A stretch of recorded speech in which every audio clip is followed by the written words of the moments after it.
The gentle vicar detective of Grantchester was dreamed up by the son of a real Archbishop of Canterbury, a decorated tank commander who won the Military Cross in the Second World War and later married Prince Charles to Lady Diana in front of an estimated 750 million people, and the housekeeper running the fictional vicarage is a face millions know from an entirely different life, Raquel from Only Fools and Horses.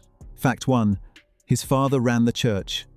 Grantchester was not written by an outsider peering into clerical life. James Runcie, who created Sidney Chambers in his series of novels, The Grantchester Mysteries, is the son of Robert Runcie, Archbishop of Canterbury, from 1980 to 1991, and one of the most famous churchmen of the 20th century. James grew up inside the world the show depicts: vicarages, parishioners at the door at all hours, a father whose job was other people's souls. When he sat down to invent a crime-solving clergyman, he was drawing on a childhood spent watching a priest navigate human weakness at close range. The novels began in 2012 with Sidney Chambers and The Shadow of Death, and Runcie, a filmmaker and literary curator, as well as a novelist, conceived them as something more ambitious than cozy crime. A portrait of post-war Britain changing decade by decade, seen through the eyes of a man whose job is to forgive it. He has been open about the inspiration. Sidney Chambers is not a portrait of Robert Runcie, but he is built from his father's generation of clergymen shaped by the war, serious about doubt, more interested in people than in rules. The warmth that makes Grantchester feel different from other detective dramas is, at its root, a son's affection. And the family connection gives the series a hidden punchline. The fictional vicar of a small Cambridgeshire parish was created by a man whose father rose to the very top of the entire Church of England and who, in 1981, stood in St. Paul's Cathedral and conducted the wedding of Charles and Diana while much of the planet watched. Fact 2. The Archbishop was a soldier.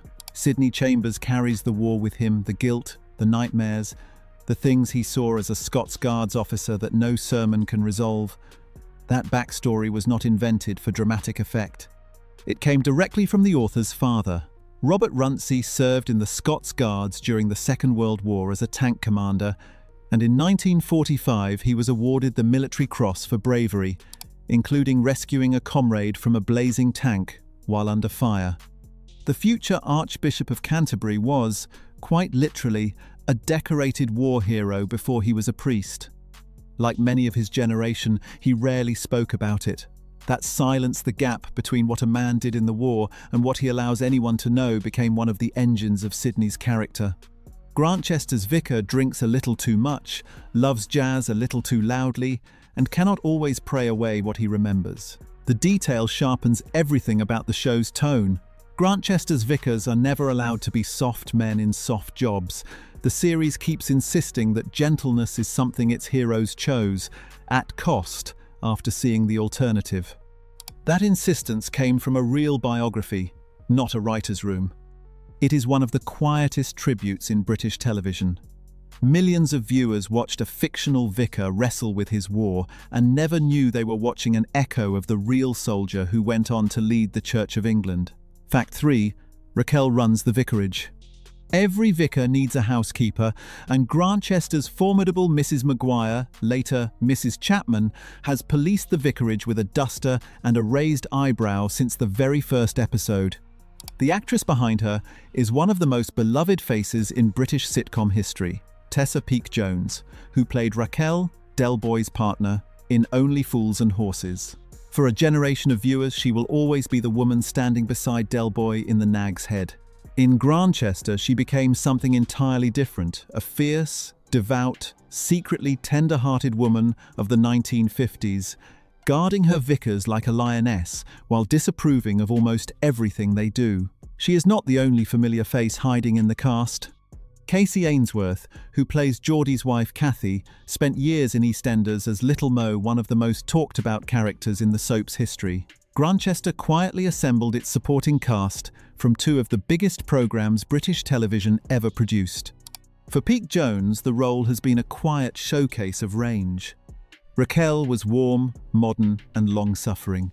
Mrs. Maguire is starched, devout, and armor-plated. A woman whose sharp tongue guards a lifetime of private disappointments the series revealed only gradually. Two beloved characters, decades apart, with almost nothing in common except the actress underneath. Casting like this is part of why the show feels instantly comfortable to British audiences. Viewers may not always place the faces immediately, but somewhere in the back of the mind, these are people they have known for decades. Fact 4. Geordie is a real Geordie. Detective Inspector Geordie Keating is the constant of Grantchester, the one character who has been there through every case, every vicar, and every era of the show. And his nickname is not an accident of the script. Robson Green, who plays him, is a genuine Geordie, born and raised in Northumberland, in the northeast of England. The casting gives the character his particular flavour. A blunt, working-class northern policeman planted in the middle of polished, academic, southern Cambridge. Geordie is forever slightly out of place among the colleges and the clergy, which is exactly what makes his friendships with three very different vicars the true heart of the series. Green and James Norton became close friends off-screen during the early years, a warmth that visibly fed the on-screen partnership. When Norton left, many wondered whether the chemistry could survive. It did twice, because the show had quietly been about Geordie all along. Green also arrives with one of the strangest CVs in British television. Long before Grantchester, he was a heartthrob in Soldier Soldier, and in 1995, he and co-star Jerome Flynn, as Robson and Jerome, had the biggest-selling single of the year in Britain with Unchained Melody. The gruff detective interrogating suspects in Cambridge once outsold every pop act in the country. By now, Robson Green has played Geordie Keating for more than a decade, longer than almost any other role of his long career. The detective drama, named after a vicar's village, belongs, in the end, to the policeman.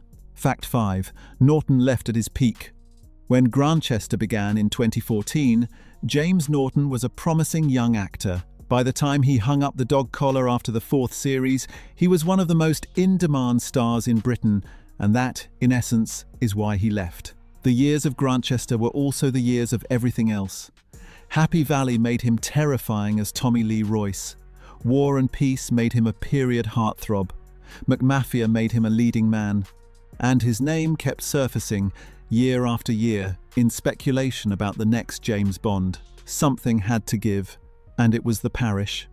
Norton departed during the 4th series in 2019, and the handover was handled with unusual care, with Sidney's exit and the arrival of his successor woven into the same run of episodes, so viewers were never left with an empty vicarage. The exit itself was written with a light touch. Sidney was not killed off or disgraced. He fell in love and left for a new life in America, walking out of the series the way real vicars leave real parishes missed, remembered, and replaced. Norton has spoken warmly of the show ever since, and the door was closed with gratitude rather than a gravestone. It could have killed the show.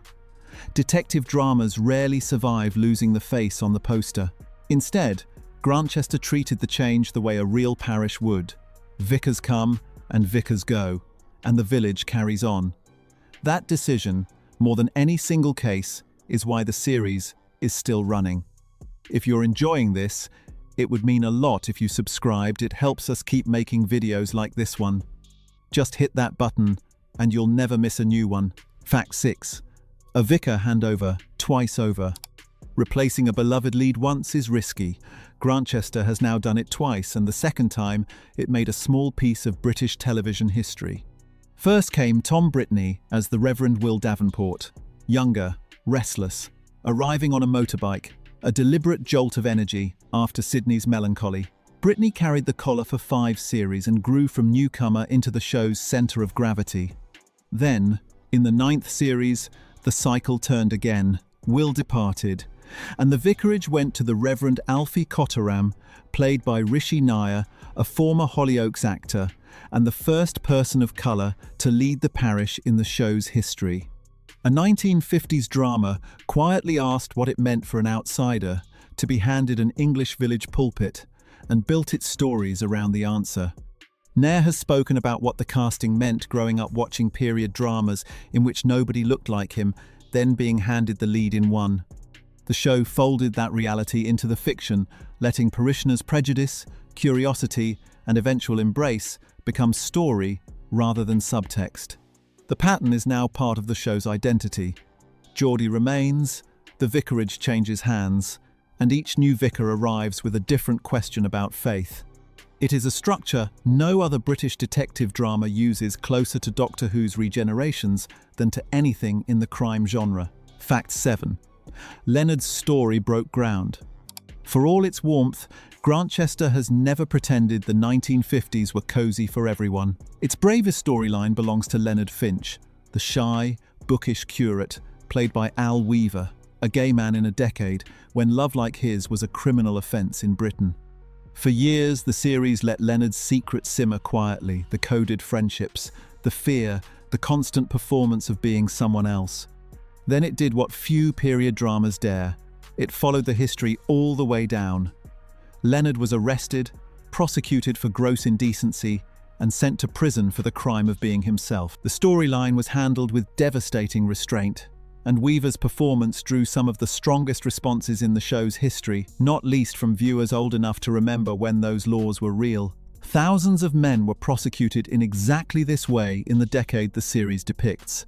The history behind it is stark. Homosexuality was not even partially decriminalised in England and Wales until 1967, years after the era the series depicts, and the men convicted before then carried their records for decades. Afterwards, Grantchester put a face, and a beloved one, on that statistic. Afterwards, the show gave Leonard a future rather than a tragedy, a life rebuilt outside the church, in work helping others who had fallen through society's cracks. A gentle Sunday evening detective drama delivered one of television's most affecting portraits of a persecution Britain spent decades refusing to discuss. Fact 8. The village was already famous. Grantchester did not need television to make it famous. The tiny village on the edge of Cambridge has been part of English mythology for more than a century, thanks to a poet, a church clock, and one of the strangest concentrations of brain power on earth. In 1912, Rupert Brooke wrote The Old Vicarage, Grantchester, a homesick love letter to the village, ending with two of the most quoted lines in English poetry: whether the church clock still stands at 10 to 3, and whether there is honey still for tea. The poem made Grantchester shorthand for a dreamed-of, unchanging England, precisely the England the television series trades on. The village's connections have stayed remarkable. The old vicarage itself, the actual house from the poem, is today the home of the novelist and former politician Geoffrey Archer.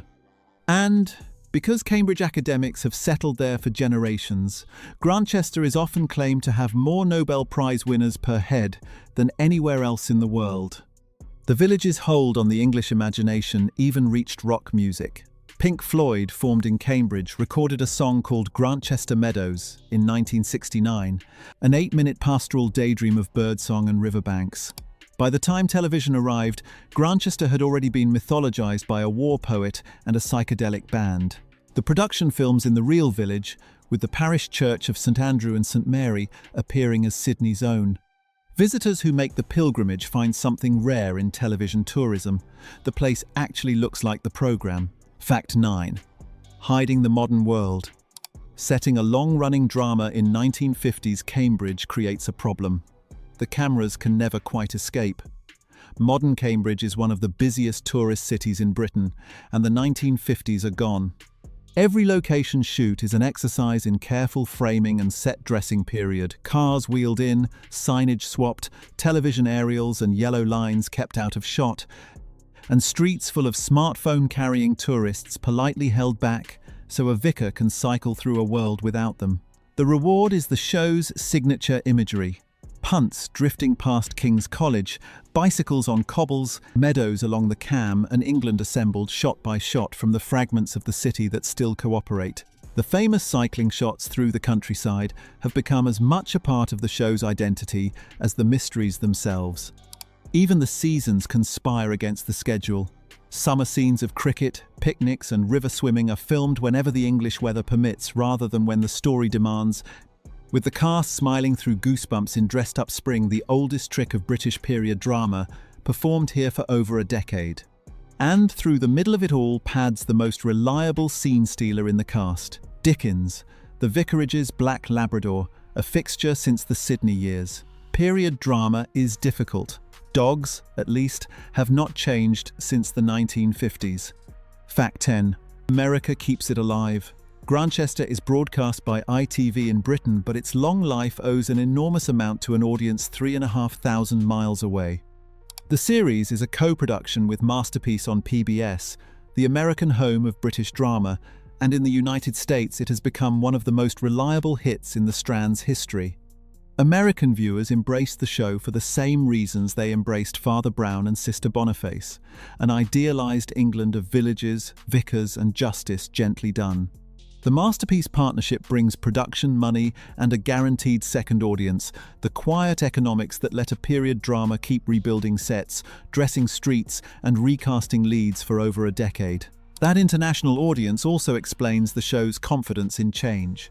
A series dependent on one market might never have risked losing James Norton or handing the parish to a new vicar twice. With devoted audiences on both sides of the Atlantic, Grantchester could treat change as renewal rather than crisis. The books, meanwhile, race far ahead of the cameras. Runcie planned 6 volumes carrying Sidney from 1953 all the way to 1981, ending in the very year his father stood in St. Paul's to marry Charles and Diana. Television, moving at its own gentler pace, may never catch up. The result is a piece of television that has now outlived every prediction made about it. A quiet drama about a vicar, a policeman, and a village created by an archbishop's son, anchored by a Geordie, and carried around the world is still solving murders in the meadows where Rupert Brooke once asked if there was honey still for tea.